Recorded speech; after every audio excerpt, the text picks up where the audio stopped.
தர்ஷிகா ஜெகநாதன் என்கின்ற 27 வயதுடைய ஒரு இளம்பெண் 2019ஆம் ஆண்டு செப்டம்பர் மாதம் 11ஆம் திகதி கனடாவின் ஸ்கார்பரோவில் அவருடைய கணவர் சசிகரன் தனபாலசிங்கம் என்பவரால் அரிவாளால் தாக்கி படுகொலை செய்யப்படுகின்றார். அந்த இடத்திலே இருந்த சாலை ஓரத்தில் ஒரு வீட்டிற்கு முன்பாக நிறுத்தி வைக்கப்பட்டிருந்த காரிற்கு அருகாக வைத்து பலமுறை அரிவாளால் தாக்கப்பட்டு அவர் படுகொலை செய்யப்படுகின்றார். இந்த சம்பவம் இந்த தம்பதிகளினுடைய விவாகரத்திற்கு பின்னர் இடம்பெறுகின்றது. இலங்கையிலிருந்து 2016ஆம் ஆண்டு வெறும் 3 வருடங்களுக்கு முன்னர், அவர் கொலை செய்யப்படுவதற்கு 3 வருடங்களுக்கு முன்னர் தான் அவர் கனடாவிற்கு சென்றிருந்தார். அவருடைய கணவர் சசிகரன் தனபாலசிங்கத்தை திருமணம் செய்வதற்காக. அந்த 3 வருடங்களுக்குள் அவருக்கு விவாகரத்தாகிறது. அதற்கு பிறகு அவர் தன்னுடைய வாழ்க்கையை முன்னேற்றுவதற்காக பட்ட துன்பங்கள் ஏராளம். அந்த போராட்டத்தின் உச்சக்கட்டமாக அவருடைய உயிர் படுகொலை மூலமாக பறிக்கப்பட்டது. ஏன் விவாகரத்தின் பின்னரும் ஏன் இந்த கொலை சம்பவம் இடம்பெற்றது? திருமண நிமித்தம் கனடாவுக்கு செல்கின்ற இளம் பெண்கள் பாதுகாப்பை எப்படி தேடிக்கொள்வது?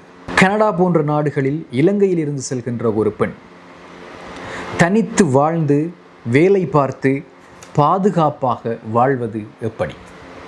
வணக்கம், நான் உமாசங்கர் ஆரூரன். என்னுடைய வலையொலி பக்கத்தை சப்ஸ்கிரைப் செய்யாது பார்த்து கொண்டிருப்பவர்கள் சப்ஸ்கிரைப் செய்து கொள்ளுங்கள். தர்ஷிகா ஜெகநாதன் டாலராமா என்கின்ற கடையில் வேலை பார்க்கின்ற ஒருவர். அவர் அங்கிருந்து வீடு திரும்பி கொண்டிருந்த வேளையில் தான் 2019 செப்டம்பர் 11 இந்த கொடூர சம்பவம் இடம்பெற்றிருந்தது. 2016ஆம் ஆண்டு திருமணம் முடிப்பதற்காக இங்கிருந்து சென்றவர் அவருடைய கணவரால் 2019ஆம் ஆண்டு அரிவாளால் தாக்கப்பட்டு படுகொலை செய்யப்படுகின்றார். அந்த படுகொலை சம்பவம் இடம்பெற்ற அந்த வீதி, நிறுத்தி வைக்கப்பட்டிருந்த காரிற்கு அருகில் இந்த படுகொலை சம்பவம் இடம்பெற்றிருந்தது. அந்த கார் நின்ற அந்த வீட்டில் இருந்தவர் ஒரு இலங்கையர். ஜெயவீர ராஜபக்ஷ என்கின்ற அந்த சிங்கள சகோதரர் இந்த பெண்ணினுடைய இறுதி அஞ்சலி நிகழ்வில் கலந்து கொண்ட போது சொன்ன விடயங்கள் கேட்பதற்கு மிகவும் துன்பகரமானதாக இருந்தது. ஒரு அலறல் சத்தம் கேட்டது. அந்த அலறல் சத்தத்தை கேட்டு நான் வீதியை நோக்கி ஓடினேன், வீட்டிலிருந்து ஓடினேன். நான் அங்கு சென்று பார்த்தபோது அவள் இரத்த வெள்ளத்தில் கீழே வீழ்ந்து கிடந்தாள். ஒவ்வொரு நாளும் காலையில் எழுந்திருக்கும் பொழுது அந்த சாலையோரத்தை பார்க்கின்ற பொழுது எனக்கு அவளுடைய முகம்தான் ஞாபகத்திற்கு வரும் என்று தன்னுடைய துன்ப நினைவுகளை மீட்டிருந்தார். அஞ்சலி கூட்டத்தில் கலந்து கொண்ட அவளுடைய நண்பர்கள் பலர் குறிப்பிட்டதன் அடிப்படையில் தர்ஷிகா ஜெகநாதன் ஒரு துடிதுடிப்பான துள்ளலான குணம் படைத்தவர் என்று குறிப்பிடப்படுகின்றது. அனைவரையும் சிரிக்க வைத்து உற்சாகமாக வைத்திருக்கக்கூடிய ஒரு நபராக அவர் வேலை செய்கின்ற இடத்திலே காணப்பட்டிருக்கின்றார். அது மட்டுமில்லாமல் அவர் ஒரு கடின உழைப்பாளி என்றும் கூறப்பட்டிருக்கின்றது. அவர் இந்த திருமண முறிவிற்கு பின்னர் தனியே வாழ்ந்து தன்னுடைய சொந்த காலிலே நிற்க வேண்டும் என்பதற்காகத்தான் அங்கே வேலைக்கு சென்றிருக்கின்றார். அது மட்டுமல்ல, தன்னுடைய ஆங்கில மொழி திறமையை வளர்த்து கொள்வதற்காகவும் அவர் முயற்சிகளை மேற்கொண்டிருக்கின்றார். கனடா போன்ற நாடுகளில் மொழி பிரச்சனை, மொழி தெரியாமல் அங்கே செவ்வாய் பண்ண முடியாது. ஆகவே அந்த திறமையையும் வளர்த்து கொண்டு தன்னந்தனியாக ஒரு நாட்டிலிருந்து குடும்பத்தை பிரிந்து வந்துவிட்டோம், மீண்டும் திரும்பி செல்ல முடியாது, பொருளாதார காரணங்கள் இருக்கின்றன, கௌரவ பிரச்சனைகள் இருக்கின்றன, ஆகவே இந்த நாட்டில்தான் எப்படியாவது வாழ்ந்தாக வேண்டும் என்கின்ற நிர்பந்தம் ஒற்றை காலில் நிற்பதற்கு அவளை முன்னோக்கி உந்தியது. அவள் முயற்சித்தாள். தனியாக ஒரு வீட்டில் வசிப்பதற்கு உரிய நிலைமையை அவள் தன்னுடைய உழைப்பினால் அடைகிறாள். அந்த சந்தர்ப்பத்தில் தான் இந்த ஆணவ படுகொலை நிகழ்த்தப்பட்டது. தர்ஷிகா ஜெகநாதனுடைய உடலை இலங்கைக்கு அனுப்புவதற்காக கோஃபண்ட்மி என்கின்ற பக்கம், இணைய பக்கம் உருவாக்கப்பட்டது. 29,000 கனேடிய டாலர்கள் அந்த காலகட்டத்தில் திரட்டப்பட்டிருந்தது. அவருடைய அந்த உடலை மீண்டும் இலங்கைக்கு திருப்பி அனுப்புவதற்காக ஏற்பாட்டாளர்கள் அதனை செய்திருந்தார்கள். ஆனால் அந்த கணவரை பொறுத்தவரையில் அவருடைய மென்டாலிட்டி, அவருடைய மனநிலை எப்படி இந்த கொலைக்கு வித்திட்டிருக்கின்றது என்பதனை பார்க்கலாம்.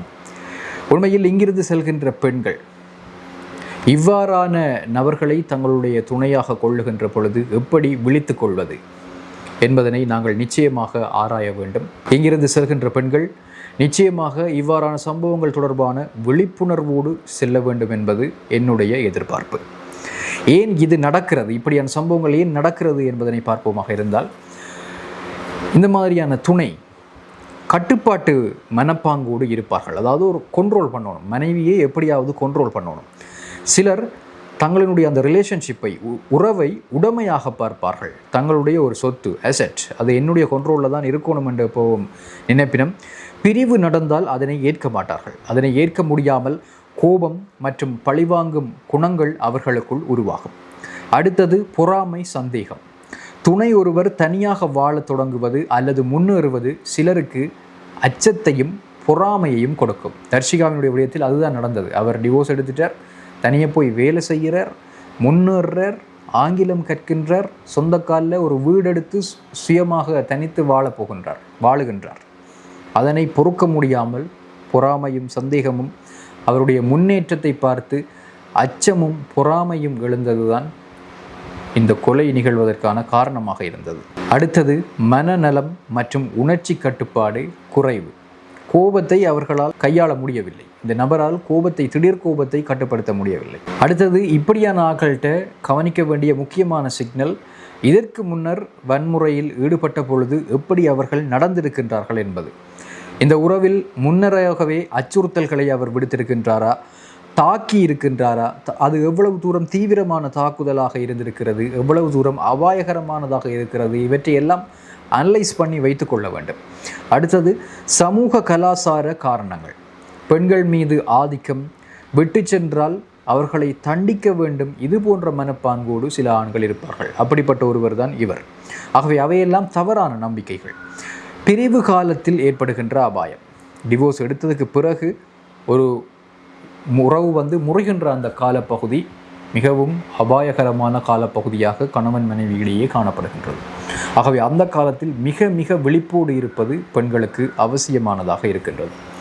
எப்படி தடுக்கலாம் என்று பார்த்தா, தனிநபர் நிலையை அடிப்படையாக கொண்டு இந்த நான் குறிப்பிட்ட இந்த எச்சரிக்கை அறிக்கைகளை தெளிவாக கவனிக்க வேண்டும்.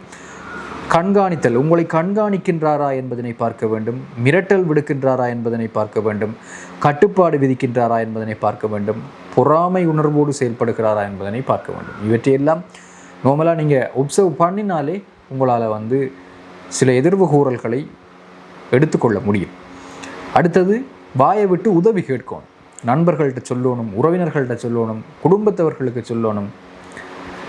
எனக்கு இது தேவையில்லை என்று நாட்டுக்கு வெளிக்கிட்டு வந்திருந்தா கூட இன்றைக்கு அவள் உயிரோடு இருந்திருப்பாள். ஆனால் அவள் யார்கிட்டையும் அதை பற்றி கதைக்கல. அதுதான் நாங்கள் அடுத்த பிரச்சனையாக இருந்திருக்கிறது. ஆகவே வாயை திறந்து ஆதரவு கேளுங்கள். நண்பர்களோ குடும்ப உறவினர்களோ உங்களுக்கானவர்களிடம் ஆதரவை கேட்டுக்கொள்ளுங்கள். அடுத்து சேஃப்டி பிளான் ஒன்று கட்டாயம் உங்கள்கிட்ட இருக்கணும். அவசர தொடர்பு எண்கள் இருக்கணும். காவல்துறையினுடைய தொடர்பு எண்கள் உங்கள்கிட்ட கட்டாயம் இருக்கணும். டக்குன்னு போகிறதுக்கு ஒரு பாதுகாப்பான இடம் உங்களுக்கு பக்கத்தில் நீங்கள் செலக்ட் பண்ணி வச்சுக்கொள்ள வேணும். அடுத்தது சட்ட ரீதியான பாதுகாப்புகளை பெறுவதற்கு நீங்கள் வேலைக்கு இவ்வாறான அறிகுறிகள் தென்படுகின்ற பொழுதே நீங்கள் சட்ட ரீதியான பாதுகாப்பை அணுகியிருக்க வேண்டும். வன்முறையை குடும்ப விடயம் என்று சொல்லி மறைக்காமல் உடனடியாக கவனத்திற்கு கொண்டு வருவது இப்படியான சம்பவங்களில் அடிப்படையான விடயமாக இருக்கிறது. அடுத்தது சட்ட பாதுகாப்பு உங்களுக்கு தாராளமாக இருக்கின்றது. ஆகவே உதவி அழைப்புகளை உடனடியாக மேற்கொள்ளுங்கள். இந்த சம்பவம் எதிர்காலத்தில் இளம் பெண்கள் பாதுகாப்பாக நடமாடுவதற்கு ஒரு பாடமாக அமைய வேண்டும். இது தொடர்பான உங்களுடைய கருத்துக்களை பதிவு செய்யுங்கள். மற்றும் ஒரு காணொளியில் சந்திக்கலாம்.